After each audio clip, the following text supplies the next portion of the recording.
Halo, perkenalkan kami dari kelompok 7 Kesehatan Masyarakat Veteriner dari Kedokteran Hewan 2020 akan memaparkan isu yang terjadi di pasar tradisional.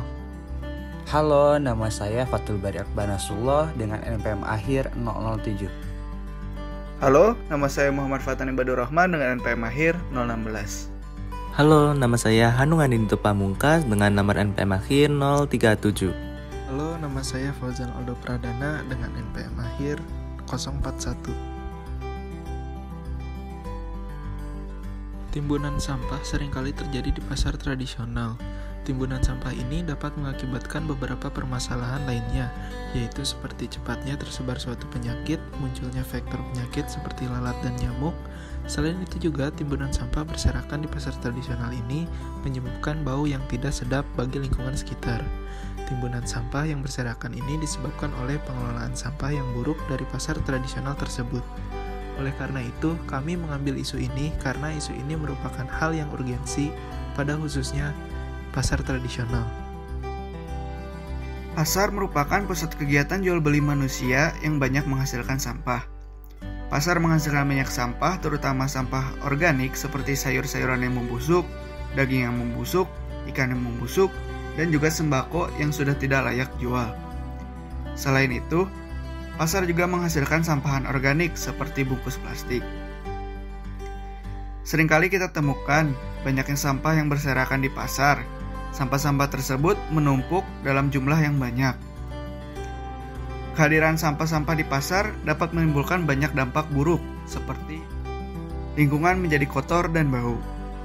Lantai pasar yang kotor cenderung licin disebabkan oleh sampah yang membusuk. Sampah yang berserakan juga menyebabkan polusi karena mengotori tanah, air, dan juga udara. Tanah yang tercemar oleh sampah, pasar menjadi tidak subur. Selain itu, air yang sudah tercemar akan mengandung banyak sekali bakteri dan kontaminan berbahaya sehingga tidak bisa dimanfaatkan oleh manusia. Jika pencemaran tersebut terus dibiarkan, maka dapat menyebabkan kerusakan ekosistem di sekitar pasar. Sampah yang berserakan dan menumpuk akan membusuk dan menghasilkan zat beraroma tidak sedap bernama hidrogen sulfida. Semakin banyak sampah yang membusuk, maka akan semakin banyak gas H2S. Selain bau, gas tersebut bisa menghilangkan nafsu makan. Jika terhirup dalam konsentrasi tinggi, dapat menyebabkan sakit kepala, mual, batuk, infeksi pada hidung, tenggorokan, dan saluran pernafasan bagian atas. Timbunan sampah di pasar tradisional juga dapat menimbulkan penyakit. Sampah yang berserakan di pasar menarik kehadiran tikus, kecoa, lalat, hingga burung yang bisa menjadi media penularan penyakit.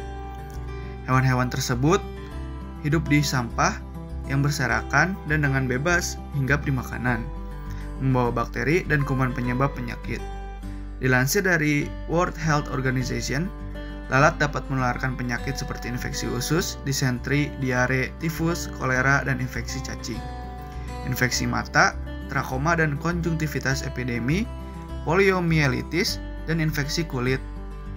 Dikutip dari United States Environmental Protection Agency, kecoa dapat membawa bakteri yang membawa penyakit seperti Salmonella, Staphylococcus, dan juga Streptococcus. Bakteri tersebut dapat menyebabkan penyakit seperti disentri, diare, demam tifoid, dan juga kolera. Dan yang terakhir dapat menyebabkan banjir karena aliran air yang tidak lancar. Sampah yang menumpuk jika dibiarkan dapat menyumbat aliran air.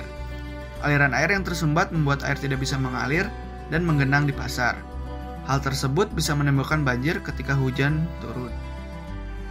Baik, untuk selanjutnya ada cara penularan penyakit berasal dari sampah yang dibagi menjadi dua, yaitu penularan secara langsung dan penularan secara tidak langsung. Yang pertama yaitu penularan secara langsung. Penularan secara langsung adalah jalur penularan di mana penyakit ditularkan langsung dari sampah ke manusia. Jalur penularan ini terjadi ketika seseorang bersentuhan langsung dengan sampah yang mengandung kuman, virus, atau parasit. Yang kedua, ada penularan secara tidak langsung. Penularan tidak langsung terjadi apabila sampah menjadi tempat berkembang biaknya hewan penyebar penyakit seperti nyamuk, lalat, dan tikus.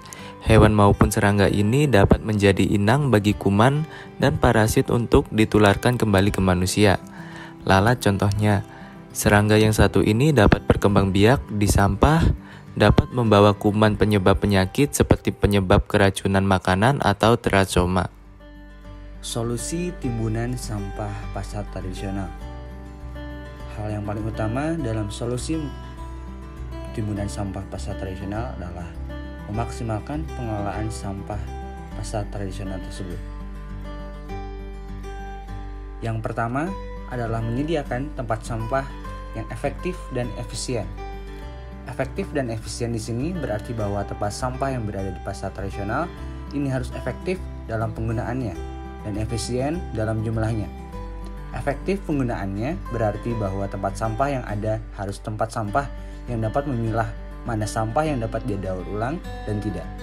Atau bahkan tempat sampah yang dimiliki itu ada 3, yaitu tempat sampah organik yang berwarna hijau, tempat sampah anorganik yang berwarna kuning, dan tempat sampah B3 bahan berbahaya dan beracun yang berwarna merah. Dan efisien di sini berarti efisien jumlahnya di setiap titik kritis dari penimbunan sampah dapat disediakan tempat sampah tersebut.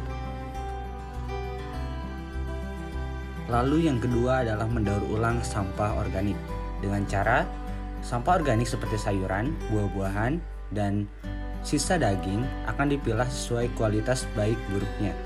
Lalu sampah yang telah dipilah dipadatkan dengan cara dicacah sehingga kadar airnya menjadi 1:1, yaitu 1 kg sampah berbanding dengan kandungan 1 kg air.